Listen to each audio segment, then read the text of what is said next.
aqui a história, para você ter uma ideia da confusão dessa história, a gente foi fazer reportagem no Japão com a nossa Cíntia Godoy, para mostrar também que não é só aqui essa fragilidade, né? Põe as imagens. Repara, essa é Narumi. Narumi é uma japonesa, diz a nossa Cíntia Godoy. E ao lado dele é o chileno Nicolas. Os dois se conhecem no Japão. Os dois se conhecem no Japão e aí eles começam a namorar. Começa, vai vendo. Olha que beleza. Tá, toda a cena que eu e você estamos vendo é da mais pura alegria entre Nicolas e Narumi. Ela, aí ó, vai vendo, ela brinca, olha lá, manda beijo, repara, ela brinca de bibiloquê, eu sou bom nisso, hein? Eu sou campeão nisso, hein? Aí estão os dois, vai vendo, tá tudo lindo?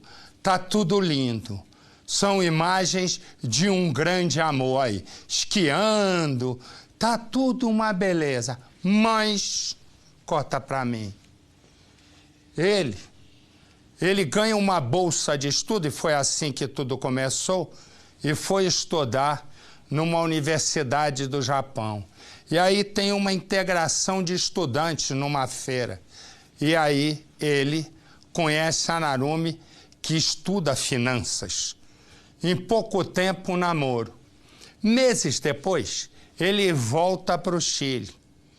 E tem uma distância grande, ela termina o namoro.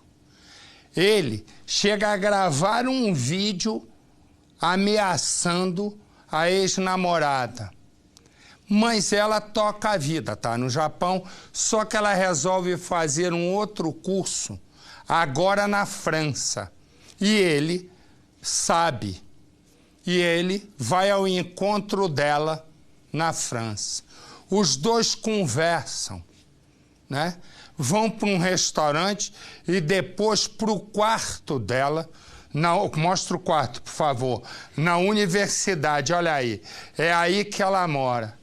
De repente, corta para mim, meu filho, senão não tem programa. De repente, colegas de Narumi ouvem gritos. Só que Nicolas sai da universidade e volta para o Chile. Narumi nunca mais é vista. Os investigadores franceses indiciam Nicolas, que já está em Santiago do Chile, pelo crime, pelo sumiço da moça. Olha ele aqui. Ele se apresenta na Corte de Justiça de Santiago e nega. O que acontece? Ela está desaparecida e ele, em Santiago, não responde a processo nenhum. Está livre, leve e solto. Ao sabermos da história, a nossa correspondente Cíntia Godoy entra no circuito para mostrar que também em outros países o problema é igual. Põe no Cidade. Um sorriso no rosto. Beijos, muitos beijos. A vida da japonesa Narumi e do chileno Nicolás era só alegria.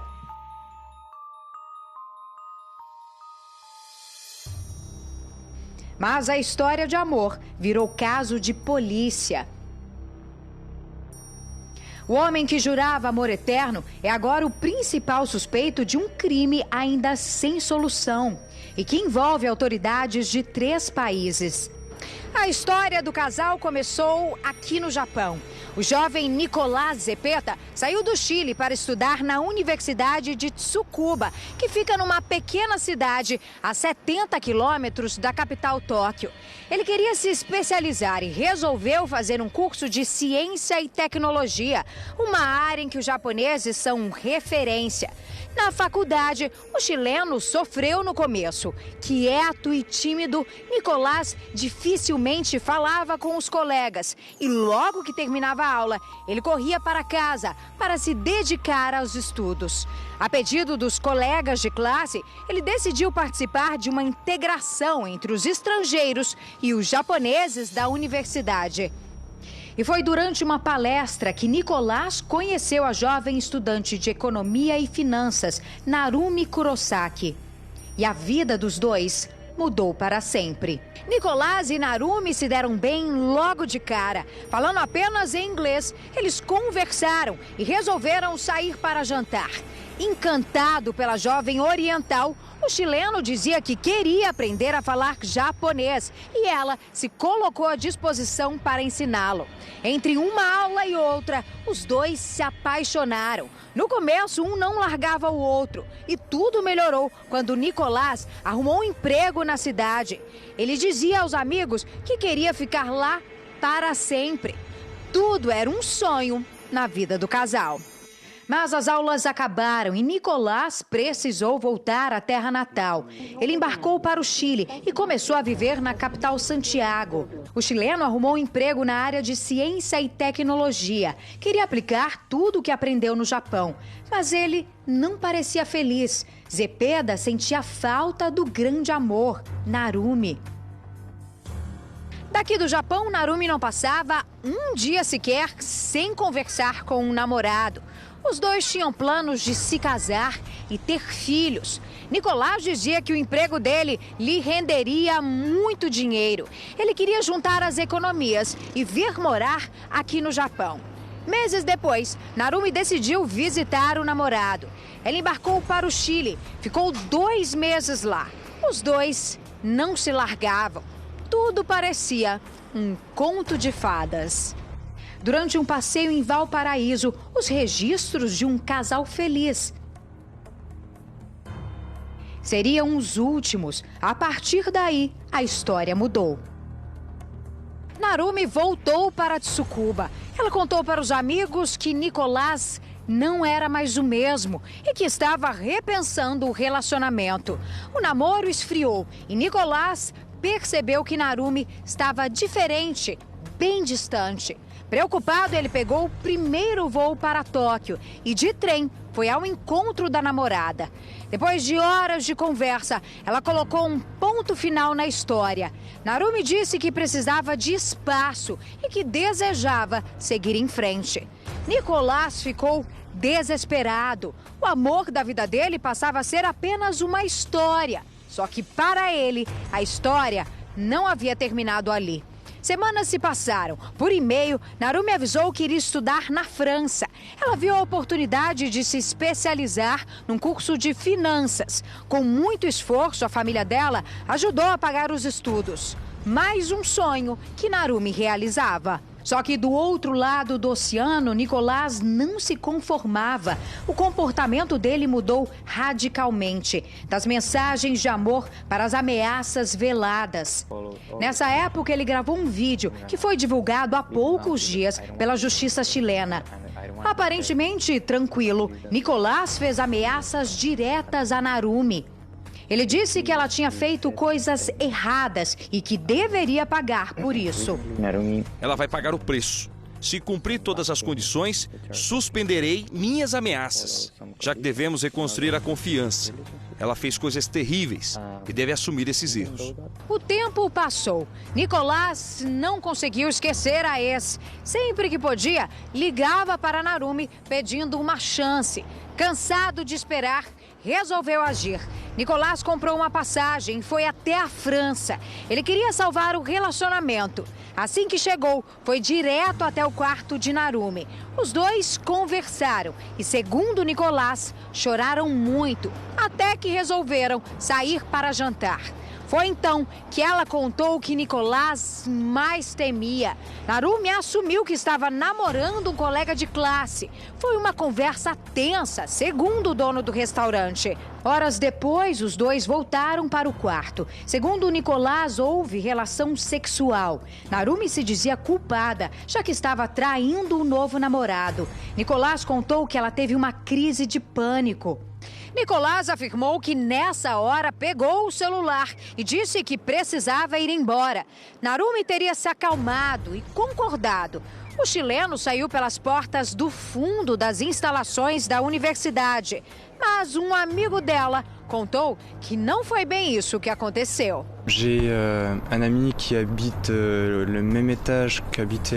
Tenho um amigo que mora no primeiro andar, o mesmo andar de Narumi. Houve sons alarmantes, como gritos e batidas de porta.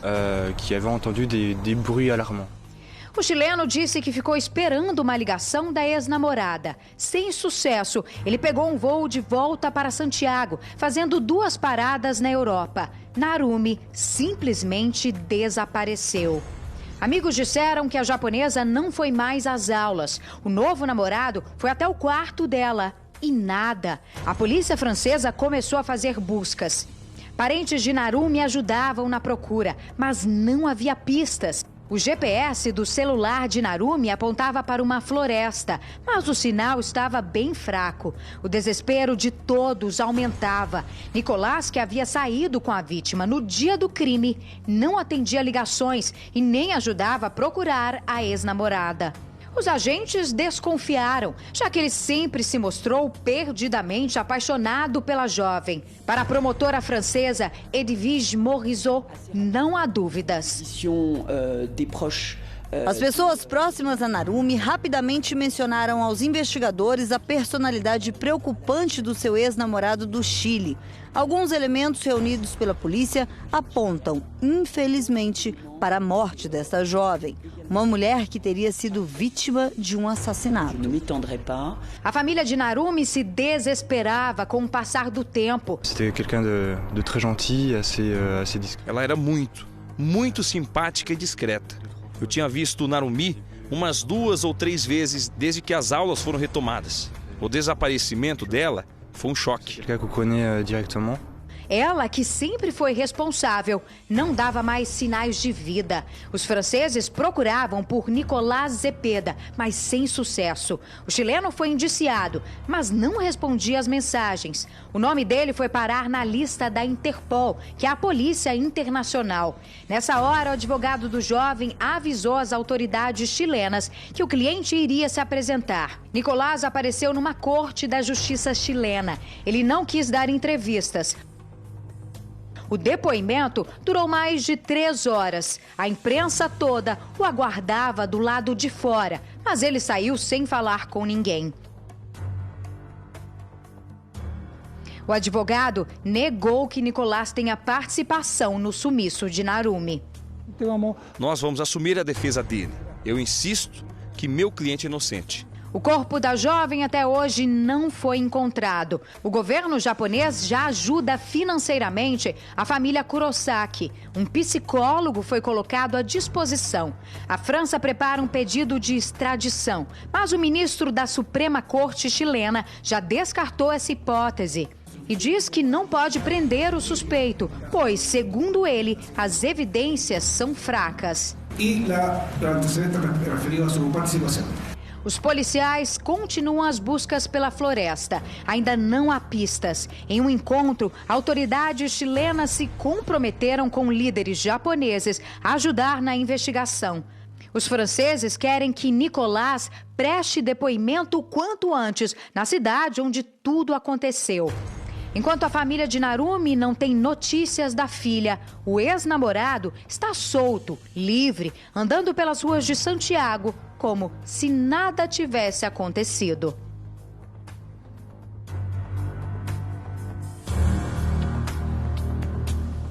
Quer dizer, lá como aqui, a punição não vem. E o governo chileno reiterou que não vai permitir a extradição de Nicolás. E o governo francês insiste na ida e, com isso, acaba tendo uma questão de foro internacional e de dificílima solução, porque não tem, pelo que eu entendo, não há um acordo de extradição entre França e Chile, o que impossibilita ainda mais dele pagar, se culpado for, pelo crime. E nós estamos chiques, hein? Porque a gente consegue fazer matéria na esquina e conseguiu fazer uma matéria que envolve Japão, Chile e França. Sofisticou aqui, hein? Virou top.